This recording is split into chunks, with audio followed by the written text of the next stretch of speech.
ఇది ఎలాంటి మాయ కాదు. ఇది 70 టన్నుల బరువున్న ఒక రాతి స్తంభం.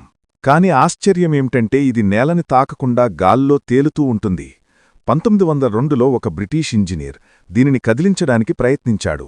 కాని ఆ ప్రయత్నం చేస్తూనే మొత్తం దేవాలయం కూలిపోతుందన్నంత స్థితికి చేరింది. భయంతో ఆ ఇంజనీర్ అక్కడ్నించి పారిపోయాడు. కాని ఒక ప్రశ్న వదిలి వెళ్లాడు. ఇంత పెద్ద రాతి స్తంభం గాల్లో ఎలా నిలబడి ఉంది? ఈ రహస్యాన్ని తెలుసుకునే మొదటి దారిలో మనం రామాయణ కాలానికి చేరుకుంటాం. అదే పుణ్యభూమి. ఇక్కడే రాక్షసరాజు రావణుని నుండి సీతమ్మను రక్షించేందుకు ప్రయత్నించి పక్షిరాజ జటాయువు తన ప్రాణాలను అర్పించాడు.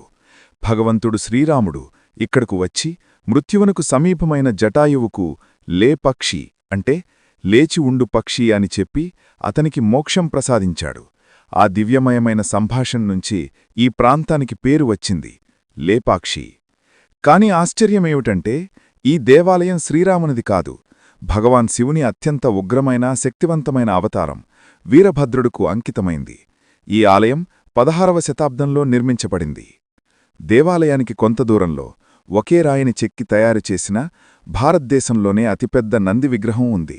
27 అడుగుల పొడవు, 15 అడుగుల ఎత్తు. ఆలయ మధ్య భాగంలో ఒకే రాతితో చెక్కిన నాగలింగం ఉంది.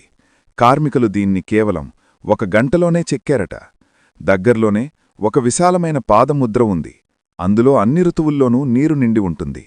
భక్తులు దీన్ని స్వయంగా భగవాన్ శివుడి పాదమని నమ్ముతారు. భగవాన్ శివుడి భక్తులందరూ కామెంట్స్లో హరహర మహాదేవ్ అని తప్పక రాయండి.